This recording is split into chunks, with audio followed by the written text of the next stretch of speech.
کہہ رہے ہیں ان کی زوجہ ان کو قریب نہیں آنے دیتی, تو میں گناہ میں پڑنے کا خطرہ ہے مجھے. اپنی بیوی کو بتاؤ بھائی گناہ میں پڑنے کا خطرہ ہے, تو اور کیا کہہ سکتا ہوں یار, میں غلط کر رہی ہے, گناہگار ہو رہی ہے. نبی نے فرمایا جو عورت شوہر کو نہ قریب آنے دے تو اس پوری رات اللہ اس عورت کی کوئی عبادت قبول نہیں کرتے. تلعنہ الملائکہ, فرشتے اس پہ لعنت بھی کرتے ہیں.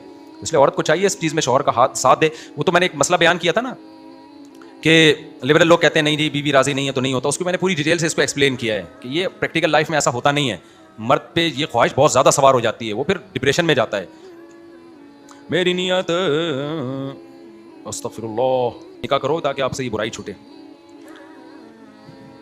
اکثر خواتین بڑھاپے میں اپنے شوہروں کے ساتھ اچھا سلوک نہیں کرتی. یہ بات بالکل ٹھیک ہے. میں نہیں کہہ رہا ساری خواتین ایسی ہوتی ہیں, اکثر بھی نہیں کہہ سکتے, بہت سی ایسی ہوتی ہیں. ہوتا یہ ہے کہ جب شوہر جوان ہے, اس کی عورت کو ضرورت ہے, کما کے لا رہا ہے, کمپرومائز کر لیتی ہیں. جب وہ بوڑھا ہو گیا, ریٹائر ہو گیا, اب وہ کسی کام کا نہیں ہے, اب بیٹوں کے ساتھ مل کے اس کو ستاتی ہیں. یہ بہت ہماری سوسائٹی میں دیکھنے میں آتا ہے. دیکھو عزت دار اور خاندانی عورت اپنے شوہر کو اپنی اولاد پہ ہمیشہ ترجیح دیتی ہے. یہ اس کے خاندانی ہونے کی علامت ہوتی ہے.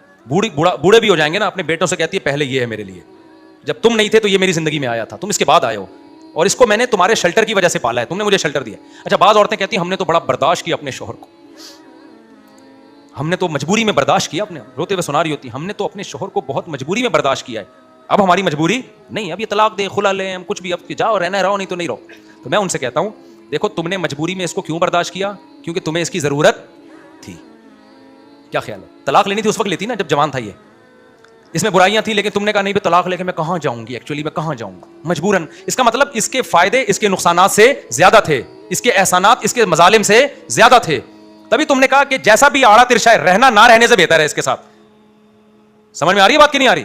جیسا بھی آڑا ترشا ہے, بدتمیز ہے, نہیں ہونا چاہیے, لیکن بعض ہوتے ہیں بد اخلاق ہے, بدتمیز ہے, تمیز سے بات نہیں کرتا, لیکن پھر بھی بھائی مسئلہ یہ ہے کہ اس نے مجھے چھوڑ دیا یا میں نے اس سے طلاق لے لی تو جاؤں گی کہاں. اس کا مطلب اس بے یار و مددگار دھکے کھانے سے اس نے کیا کر لیا, آپ کو بچا لیا.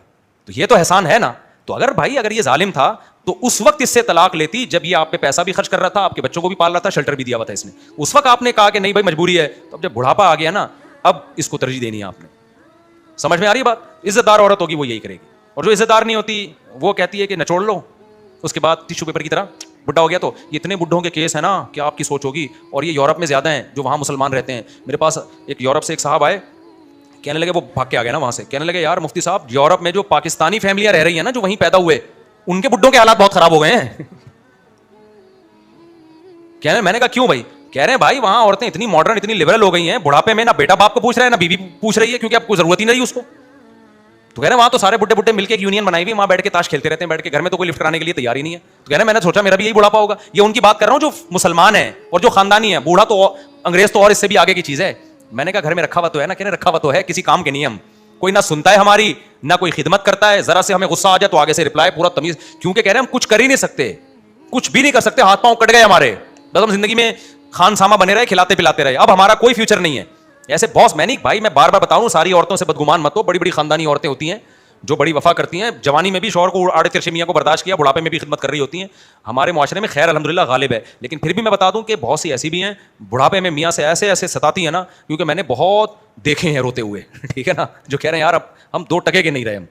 تو بیٹوں کو بھی ورغلا کے پھر بیٹے بھی وہی ماں کے ساتھ ہو جاتے ہیں, سارے اس بڈھے کو طبیعت سے نہ چھوڑتے ہیں. بہت سے بڈھے آئے ہیں روتے ہوئے, اور میں فوراً کسی کی بات پہ یقین نہیں کر لیتا, انکوائری کرتا ہوں, جب صحیح ثابت ہوتا ہے تو پھر میں تبصرہ کرتا ہوں. تو یورپ میں تو بہت ہو رہا ہے, انگلینڈ میں اور ادھر ادھر نا, وہ بڈھے آخر میں بیٹھے ہوئے ہوتے ہیں, انجوائے کر رہے ہوتے ہیں, کہہ رہے ہیں اور سنا بھائی, دوسری شادی کی بیان لگایا ہوا ہوتا ہے انہوں نے. پھر وہ سوچتے ہیں کاش ہم 4 کر لیتے یار. آپ اجازت دیں تو ایک چھوٹا سا واقعہ سنا دوں اسی پہ. ہمارے ایک ریلیٹیو کے ساتھ بھی ایسا ہوا, یہ میں نے اپنی کتاب میں بھی واقعہ لکھا ہے.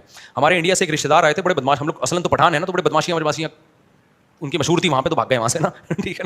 ان پہ ظلم ہوا تھا تو انہوں نے آگے سے اس ظلم کا جواب دیا. بلوائی آئے تھے گاؤں میں حملہ کرنے کے لیے, بلوائی نہیں ہوتے, تو وہ آئے گاؤں پہ حملہ کرنے کے لیے. تو انہوں نے کیا کیا, ان سے فائٹ کی, اور کچھ بلوائیوں نے مسلمان مارے, تو انہوں نے بھی کچھ ان کے بندے مار دیے. پھر وہاں سے یہ بھاگ گئے. ظاہر ہے پولیس تو انہی کا ساتھ دیتی ہے نا, اکثر مسلمانوں کا ساتھ دیتی نہیں ہے پولیس وہاں پہ. تو پرانی بات ہے, پاکستان نیا نیا بنا تھا, یہ آ گئے یہاں پہ, شادی مادی ہو گئی, ان کی جاب اچھی لگی, امریکہ میں ایک آفیسر بن گئی ہے. اب جب یہ سرجانی ٹاؤن میں رہتے تھے, ریٹائر ہو کے امریکہ سے آ گئے, ان کی عمر تھی 80 سال, بستر پہ لیٹے ہوئے تھے. میں ان سے ملنے کے لیے گیا, دور کے رشتے دار تھے ہمارے, میں ملنے کے لیے گیا. یہ بات ہوگی جی 2003 کی. تو انہوں نے مجھے کہا کہ بیٹا کیا کر رہے ہو؟ میں نے کہا 4 شادیوں پہ کتاب لکھ رہا ہوں. ٹھیک ہے نا, خاندان کے پہلے آدمی جنہوں نے سنتے ہی شاباش دی, ویل ڈن بیٹا, بڑا اچھا کام کر رہے ہو. میں حیران ہوا, میں نے کہا آپ پہلے خاندان کے آدمی ہو جو مجھے اپریشیٹ کر رہے ہو, اس پہ تو کوئی بھی اپریشیٹ نہیں کرتا, سب کہتے ہیں بھائی کیا الٹا کام کر رہے ہو یار. پھر انہوں نے اپنا واقعہ سنایا مجھے, انہوں نے کہا بیٹا مجھے پتا ہے اس کا. انہوں نے واقعہ سنایا, کہتے ہیں میں امریکہ میں یہ اچھا واقعہ میں نے اپنے خاندان کے دوسرے افراد سے بھی سنا ہوا تھا, ان کا والدہ اور والد وغیرہ سے, اور تو یہ صرف ان کا اپنا سنایا ہوا نہیں تھا, یہ اور بھی میں نے سنا ہوا تھا. انہوں نے پھر ان کی زبان سے میں نے سنا, انہوں نے کہا میں امریکہ میں بڑی اچھی پوسٹ پہ تھا, اور اسسٹنٹ تھی میری ایک گوری بڑی خوبصورت سی اسسٹنٹ ہوتی ہے نا وہاں پہ, اور اکثر وہ آدھے کپڑوں میں ہی ہوتی تھی. اب یہ ماشاء اللہ داڑھی والے نمازی, کہتے ہیں 6 مہینے ہو گئے میں نے اس کو دیکھا ہی نہیں, نظر بھی نہیں اٹھائی, بدنظری کا گناہ ملے گا, ٹھیک ہے نا. کہتے ہیں 6 مہینے کے بعد اس نے مجھے کہا کہ تم نامرد تو نہیں ہو کہیں, آدمی ہی ہو نا. میں نے کہا ہاں بھائی میں مرد ہوں.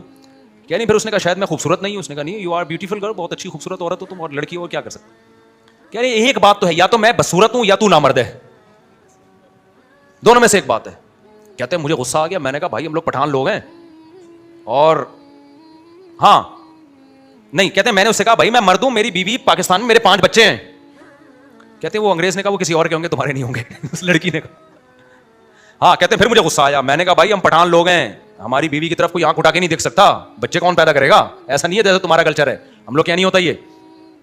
تو وہ کہتی ہے پھر حیرت کی بات ہے کہ بچے بھی تمہارے ہیں اور تم مجھے دیکھتے بھی نہیں ہو, کچھ کیا مسئلہ کیا ہے. پھر کہتے ہیں میں نے کہا بھائی ہم لوگ مسلمان ہیں, ہم اپنی بیوی کے علاوہ کسی اور کو نہیں دیکھتے. تو کہتی ہے میں نے کہا, وہ لڑکی کہتی ہے ہم نے بڑے مسلمان دیکھے, نائٹ کلب میں تو بڑے ٹرکی مسلمان پہنچتے ہیں وہاں پہ, ہم نے تو بڑے مسلمان دیکھے ہیں. تو کہتے ہیں میں نے جواب میں کہا مجھے اس واقعے کا نا ایک ایک لفظ یاد ہے, حالانکہ میرے دوستوں کو پتا ہے میرا حافظہ کیسا ہے, مجھ سے تو 20 دفعہ لوگ اپنا نام بتاتے ہیں میں بھول جاتا ہوں, اور جب کوئی پرانا آتا ہے نا ملنے کے لیے اپنا تعارف, یہ وہ میں دوسرے پوچھ رہا ہوں کس لیول کا آدمی ہے, ایسا نہ ہو میں اس کو ایک عام بندہ سمجھ کے نا تو پتا تو بتاؤ کون ہے, مجھے تو کل بتایا ہوتا مجھے یاد ہی نہیں رہتا. کیونکہ یہ دلچسپ واقعہ تھا, ایک ایک لفظ مجھے یاد ہے. تو انہوں نے مجھے کہا کہ بھائی اس لڑکی نے کہا کہ وہ کہا نا کہ ہم نے بڑے مسلمان دیکھے, تو کہتے ہیں میں نے کہا کہ وہ نام کے مسلمان ہیں اور میں کردار کا مسلمان ہوں. وہ نام کے ہوں گے, میں کردار کا ہوں. اس نے کہا بڑی اچھی بات ہے بھائی. پھر اس نے کہا اچھا اسلام اتنی اچھی تعلیم دیتا ہے, مسلمان مرد اپنی بیوی کے علاوہ کسی کو دیکھتا ہی نہیں. اس نے کہا نہیں دیکھتا ہی نہیں, اتنا اچھا ہوتا ہے مسلمان, ٹھیک ہے. اس نے کہا اچھا اور اسلام کیا کہتا ہے, کہتے ہیں میں نے بتایا اسلام یہ کہتا ہے. اس نے کہا پھر جو ہے نا وہ مجھے اسلام کے بارے میں نالج دو. تو اس زمانے میں ہمیں یاد ہے ان کا خط آیا تھا, میں بہت چھوٹا تھا اس وقت, تو ان کا یعنی یہ خط میرے سامنے تو نہیں آیا, لیکن ہماری دادی بتایا کرتی تھی کہ بھائی اس نے خط بھیجا تھا کہ ایک لڑکی مسلمان ہونا چاہتی ہے, کچھ لٹریچر بھیجو, تو یہاں سے لٹریچر بھیجا گیا. یعنی ہمارے خاندان میں یہ خط کا واقعہ میں نے پہلے سنا ہوا تھا. تو کہتے ہیں میں نے خط بھیجا اور یہاں سے کچھ لٹریچر گیا, انگلش میں کچھ کتابیں اسلام کے بارے میں, اور قرآن انگلش ترجمے کا بھیج دیا. کہہ رہے ہیں وہ ترجمہ پڑھ کے آئی قرآن کا, اور بھائی وہ تو کہہ رہی میں تو مسلمان ہونا چاہتی ہوں, اتنی زبردست کتاب ہے, اتنے زبردست احکام ہے. کہتے ہیں میں نے کہا کہ بھائی ٹھیک ہے, کلمہ پڑھ کے میں نے اس کو مسلمان کرا دیا. کہتے ہیں وہ کہنے لگی اور کیا کیا کرنا چاہیے مجھے, اب بتائیں. کہتے ہیں میں نے کہا سب سے پہلے اپنا جو لباس ہے نا یہ تبدیل کرو. مسلمان عورت سر کے بال سے لے کے پاؤں کے ناخن تک ڈھکی ہوئی ہوتی ہے. اگلے دن آئی ہے بھائی فل برقعے میں آ کے کہنے لگی اور مجھے کیا کرنا ہے. تو میں نے کہا شراب چھوڑ دو. کہتی ہے جب میں نے قرآن میں پڑھا شراب حرام ہے, اسی وقت میں نے نیت کر لی کہ اب شراب نہیں پیوں گی کبھی. اور کیا کرنا ہے جی, نماز پڑھنی ہے جی, پابندی, ساری باتیں ہو گئیں. آخر میں کہنے لگی اب آپ مجھ سے شادی کر لیں. کہتے ہیں میں نے کہا میں نے تمہیں بتایا میں 5 بچوں کا باپ ہوں میری بیوی ہے پاکستان میں کیسے شادی کروں. تو اس کے الفاظ ہیں اس گوری کے کہ آپ نے جو مجھے قرآن دیا ہے اس میں تو لکھا ہے مسلمان ایک مسلمان ایٹ اے ٹائم کتنی بیویاں رکھ سکتا ہے, 4, تو آپ کر لیں مجھ سے دوسری شادی. کہتے ہیں میں سٹپٹا گیا, میں نے کہا بھائی یہ کیا ہو گیا بھائی, یہ تو الٹا ہماری بلی ہمیں ہی میاؤں, ہماری بلی کیا کر رہی ہے, ہمیں میاؤں کر رہی ہے, ہمیں قرآن کی آیتیں پڑھ پڑھ کے سنائی جا رہی ہیں. کہہ رہے میرے ذہن میں آیا کہ میں کروں, خوبصورت لڑکی تھی اور خود پیشکش بھی کر رہی, کرے لیکن مجھے وہ بھی تو پٹھان ہے نا جو پیچھے بیٹھی ہوئی ہے. ان کے وہی الفاظ تھے کہ میری وہ بیوی بھی تو پٹھان ہے نا ہماری طرح, اگر ہم پٹھان ہیں تو وہ بھی کیا ہے, وہ کدھر چھوڑے گی مجھے. اور کہتے ہیں میں بار بار کہہ رہا ہوں کہ یار میں کر لوں گا تو اس کو لے کے جب میں پاکستان جاؤں گا میرے بچے کہاں میرے کو چھوڑیں گے ایئرپورٹ پہ تو بچے میرے قتلے بنا دیں گے. کہہ رہے ہیں بڑا اس نے اصرار کیا. میں نے کہا بھائی میرے اندر ہمت نہیں ہے, میں نہیں کر سکتا. کہتے ہیں اس کو میرے الفاظ یاد تھے, اس نے کہا کہ تم نے کہا تھا میں نام کا مسلمان نہیں, میں کردار کا مسلمان. کہہ رہا میں شرمندہ ہوا. تو میں نے اس سے کہا کہ دیکھو ہمارے اسلام میں نا یہ ہر آدمی کا آخری حربہ یہی ہوتا ہے, ایکچولی عدل ممکن نہیں, ایکچولی یہ نہیں ہوتا. دیکھو ہمارے اسلام میں 2 شادیوں کی اس صورت میں اجازت ہے کہ مرد برابری کر سکے, اور میں عدل نہیں کر سکتا. کہتے ہیں اس نے اپنے پاؤں زمین پہ مارا اور بولا تم نے بڑی خوبصورتی سے اپنی جان چھڑائی ہے اور کچھ نہیں ہے. اور یہ کہہ کے وہ ٹاٹا ہو گئی, دوبارہ نہیں ملی کبھی. پھر پتہ چلا کسی سعودی نے اس سے دوسری شادی کی. شکر ہے سعودی کرتے ہیں یہ کام, ورنہ وہ کدھر جاتی. کون سا سوال, بوڑھوں والا ابھی میں کرتا ہوں وہ والا سوال تو جو خاتون نے بوڑھے والا پوچھا ہے نا. اچھا میں پڑھتا ہوں تو یہ میں واقعہ کمپلیٹ کر لوں. انہوں نے کہا وہ جو گئی ہے اس نے سارے بیٹوں کو بھی میرے خلاف ورغلایا, نہ کوئی بیٹا میرے ساتھ نہ کوئی بیٹی میرے ساتھ, یہ بڑھاپے میں اکیلا پڑا ہوں. پھر انہوں نے بتایا کہ ابھی مجھے ہارٹ اٹیک ہوا کچھ دن پہلے, مجھے کوئی اٹھانے والا نہیں تھا گھر میں. اور یہ کہہ کے وہ ایسے درد کے ساتھ سنا رہے تھے نا کہ ان کی آنکھوں سے بھی آنسو ٹپک رہے تھے اور میں بھی رو رہا تھا ان کے پاس بیٹھ. پھر انہوں نے بتایا کہ اس بڑھاپے میں اب ایک بیٹی اپنے شوہر کے ساتھ میرے پاس آئی ہے, میرا داماد اور بیٹی. بیٹیاں تو آپ کو پتا ہے کہ وہ زیادہ وفادار ہوتی ہیں.